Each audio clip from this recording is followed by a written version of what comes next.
quilty friends, it's Carolina Moore, your favorite sewing and quilting YouTuber, and today's video is a special request. Someone asked me, how do I know what size to cut my box corners when I'm making bags?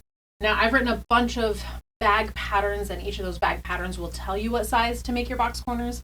But if you just want to make a bag yourself out of fabric you have lying around, I think that's a great question. What size should you cut the corners on your bags? So I have cut fabric for 3 different bags, and we're going to do a 1 inch, a 2 inch, and a 3 inch box corner so that you can see the difference of what that does to the bag. And that way, you, when you want to make your own bag, will have an idea of how big you want to cut your box corners. So you ready? Let's get started.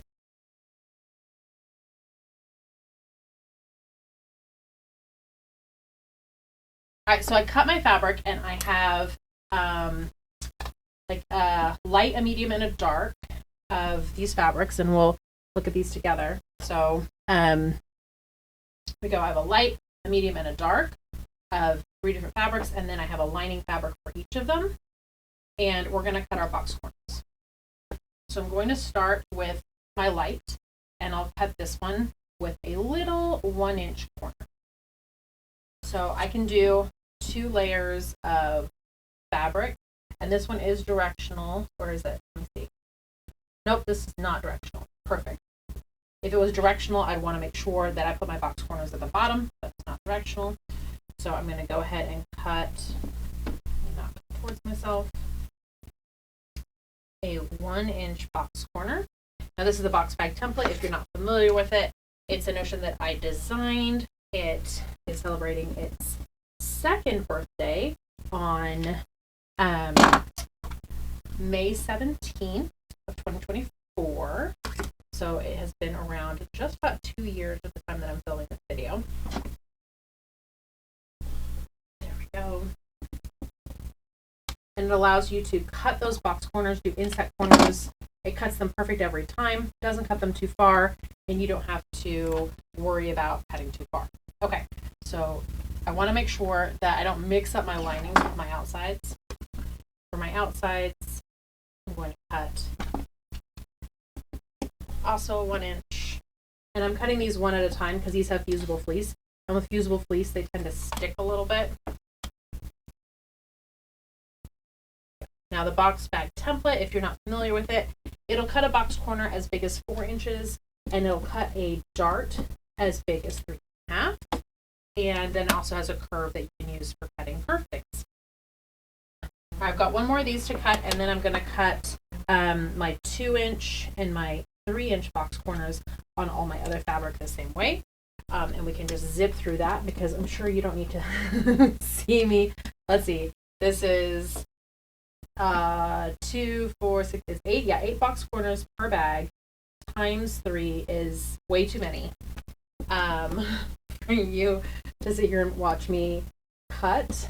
So we'll just go ahead and cut all these box corners, and then we'll jump to the next step. All right, there we go. I've cut all my pieces. You can see these 3 inch box corners are just huge. If you look, I mean, this is an 8 by 10 piece of fabric, so it's just 2 inches smaller than half the size of the fabric here. Okay, so now we have all our pieces cut.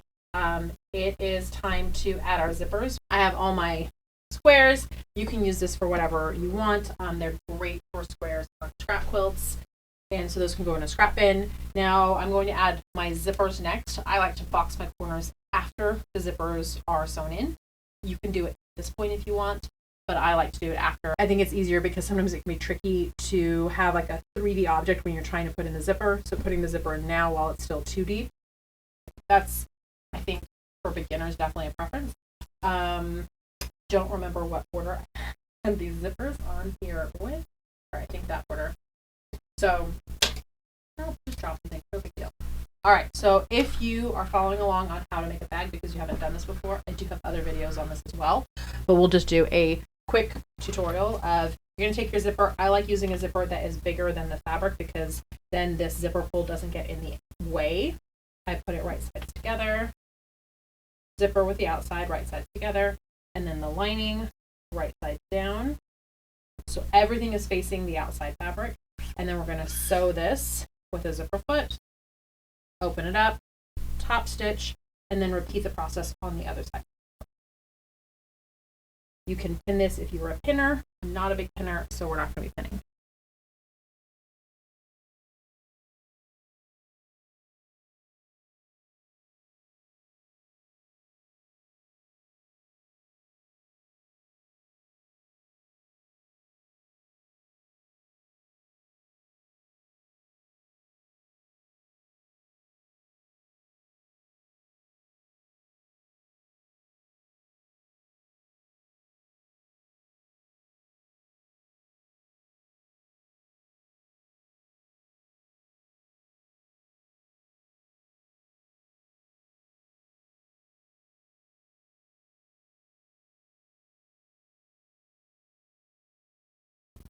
All right, I've installed my zippers on all my bags, 3-inch, 2-inch, and 1-inch, and now it's time to box the corners. If you're not familiar with how to box the corners, I'm going to take off the zipper foot and I'm going to add back on my 1/4-inch foot, which is tucked in here. And we're going to just box those corners. It's a lot of corner boxing. We'll jump ahead so that you don't have to sit through all of the boxing of all of the corners. So we'll start actually with the bigger one because it's so easy to see exactly what I'm doing on the bigger one. It's a little bit more difficult on the smaller size. So we have our layers because the zipper's installed. We have our layers. We're doing just one layer at a time. So I'm taking the lining away from the outside, taking the corner, folding it on the diagonal, and then we're going to stitch this with a 1/4-inch seam allowance. I want to make sure that at least at this fold, I go back and forth. If I go back and forth here as well, that's fine. If I forget to go back and forth here at the spot where it opens anyway, that's fine. But if I forget to go back and forth here at the fold, I need to go back and do it again, because if I don't, then when this corner gets opened up, these stitches could pop open. So we definitely want to make sure that you go back and forth. That's called locking your stitches at the fold. And it doesn't matter if it goes fold end in first or if it goes open end in first, as long as you do a 1/4-inch seam and then at that fold do a couple stitch back, a couple stitches forward. If you want to do that twice, you can. You only have to do it once, and then if you want to do it again on this end, you can, but not required. So this is a step that I love chain piecing when I have a lot of bags.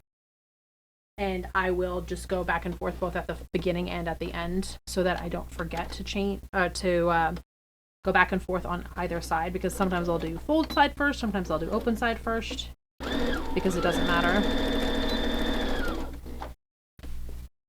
And just make sure you're doing one layer at a time. And to chain stitch these, once I have all of my pieces here under my chain, then I can grab my little scissors, which I have somewhere, some little scissors, and then just cut one or sometimes even two off the back, and then tuck them back in. And so each time I don't have any on the side, I can cut one or two off the back and then keep going. And so you're going to do the outside and the lining. So it's a total of 8, 1, 2, 3, 4, 5, 6, 7, 8. 8 boxed corners that you're going to sew. And then I'll be back after I have all these box corners sewn, because then we're going to put the bag together and we should really see some differences in how these bags are shaping up. Okay, we got all of them sewn. I have my 3-inch, and you can see, like, look how small that amount of fabric is compared to each other to see. So obviously my 3-inch compared to my 2-inch, and then my 2-inch compared to my 1-inch. You don't see it quite as drastically here, but you definitely see it on the 3-inch. But this is definitely a different shape bag. So now we're going to do the next step, which is always, because you don't want to forget, to open up your zipper at least halfway. But then we're going to pin all the way around and then sew all the way around, leaving a hole at the bottom for turning. First, of course, open these up. This step is easy to show on the 1 inch. So I'm going to show this step on the 1 inch. That's kind of a handy thing about doing 3 different sizes, is that I can show you the steps on the bags that it's easiest to show you on. All right, let's go ahead and get this one pinned. All right, so I have my 2 outer pieces right sides together, my 2 lining pieces right sides together, and my zipper in the middle. I usually pin the corners. I'm going to go rogue this time and not. I do want to pin this zipper area though, because I think it just helps to have a pin here. This is harder to zhuzh at the sewing machine. So what I do is I push the seam allowances down towards the lining, which naturally pushes the zipper teeth portion up. And then I put a pin through all these seam allowances. And that keeps the zippers up, and I think that makes for a nicer finished bag. Go ahead and do it on the 2 inch. You can see it there as well. Right sides together. Right sides together. And I'm putting these towards the outside. The zipper teeth towards the outside. The seam allowances towards the lining. And then a pin through all the layers. And then it's also really easy to see here why I have folks do the boxing, the sewing of the box corners after the zipper is in, because something like this, there's a big curve in this zipper. It would be much more difficult to get the zipper in when it's all 3D like that rather than flat.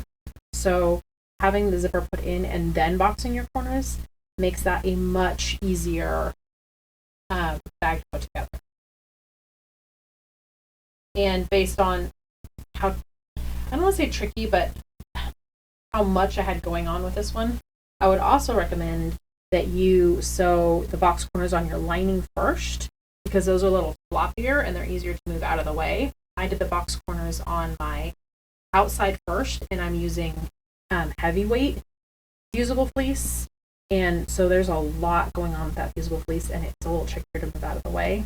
So doing the linings first and then the outside just means that you don't have to move those outsides out of the way while you're trying to sew the box corners on the linings. Right, so these are all pinned, and I'm going to go ahead and sew all the way around, lining up those corners as best I can. If I wanted it perfect, I would definitely pin it, but I'm not worried about perfect. We're just trying to get an idea of what these bags are going to look like.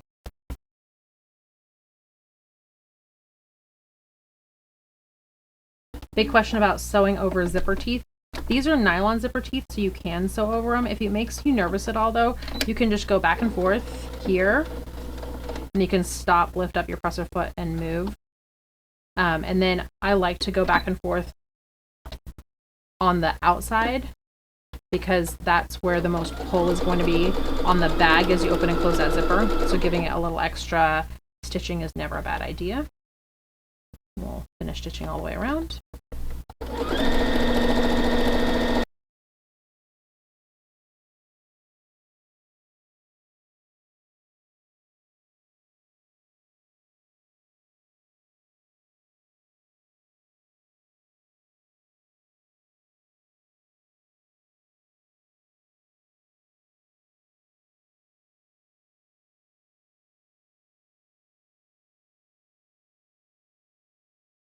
All right, our bags are sewn together. We need to turn them right side out. I'm going to go ahead and cut off the ends. As long as I have the zipper pull inside, if you've forgotten that step of bringing the zipper into the middle, then you'll need to unpick, bring the zipper into the middle, and then cut off the ends. But you also need the zipper pull in the middle, because we need to pull the bag right side out through the hole in the bottom as well as the hole in the zipper. And it's only possible if you open up that zipper part way. Okay, the 1 inch box corner is the easiest to turn right side out, so we'll go ahead and turn that one right side out first by putting your hand through the hole, and then at this point I can feel the zipper. You can open up that zipper the rest of the way if you want, but as long as you have enough space to pull the bag right side out, you don't need to. So pull the bag right side out. And then I always say that if I don't close the hole in the lining in this step, then I never will. I want to make sure that we get to the whole point of this video, which is talking about the different sizes. So I'm just going to tuck the linings in on these and then zip them up. And allegedly I will sew those linings closed later. We'll see if that actually happens. It's questionable. Okay, so we have our 1-inch box corner. And we're going to flip over the 2-inch and then the 3-inch. Now, because the hole in the bottom was along the bottom, with the 3-inch, that hole got, that space for putting the hole was smaller, and so the actual hole got smaller, and so that was going to be the trickiest to turn right side out. So that's just one of the other things that you'll note if you do bigger box corners. All right, I'll go ahead and flip this one out, and then I'll flip the next one right side out.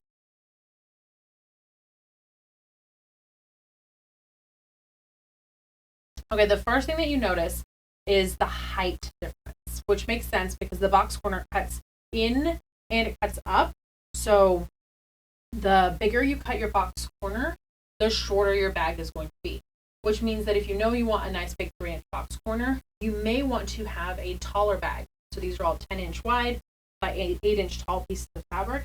So if you want your 3-inch box corner to be as big as your 1-inch box corner here, then you need to add 2 more inches to the height. So you'd want a 10 by 10-inch square instead of a 10 by 8-inch square. So it definitely shrinks the height. But if we flip these over like this, and this one won't quite flip over because it'll knock over, but you can see that the width got wider, which also makes sense because we're cutting that box corner out of the height and the width, and so this gets wider this way. These were all cut with the same size piece of fabric and the same zipper, so that makes no difference at all. Now we're going to look at the top angle of all of these. So here's all our bags. This is the 1-inch, and again, I don't have that lining's closed yet. This is the 2-inch, and this is This is the 3-inch. So when I pull these open to the sides of their box corners, you can see that this one opens wider and it has a sturdier base on the bottom. So that's great to know. It's going to have a lower center of gravity as well. So it's not that any of these bags are like good or bad or better in any way. It's all about what you want to put in them. This one, I could put my big scissors.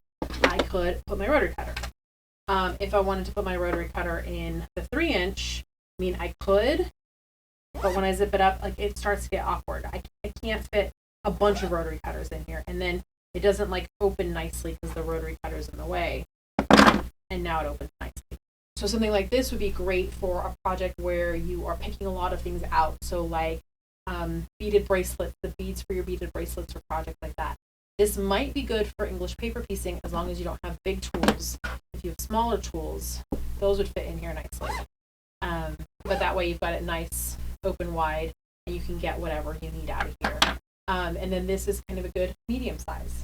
This is kind of like the Goldilocks of bags with, you know, do you like it bigger, taller, wider, lower center of gravity, bigger opening, and you can adjust your bags to what you want and what you need for the purpose of the bag. Anyway, friends, I hope that makes sense. I hope you enjoyed this video. This was a response to one of y'all's questions. So if you have questions like these, I love answering them, and I definitely am keeping a list of the kinds of questions y'all have so I can make videos like this to answer them. So make sure that you ask your questions in the comments. Let me know if this was helpful to you as well. Make sure that you give this video a thumbs up and that you're subscribed to the channel. I'm making a big push this year to try to grow the YouTube channel so that I can reach out to more quilters and bag makers. So if you would give this channel a subscribe, I would super appreciate it, friends. That's all I have for you today. Thanks so much for watching. I'll see you right here real soon. Bye for now.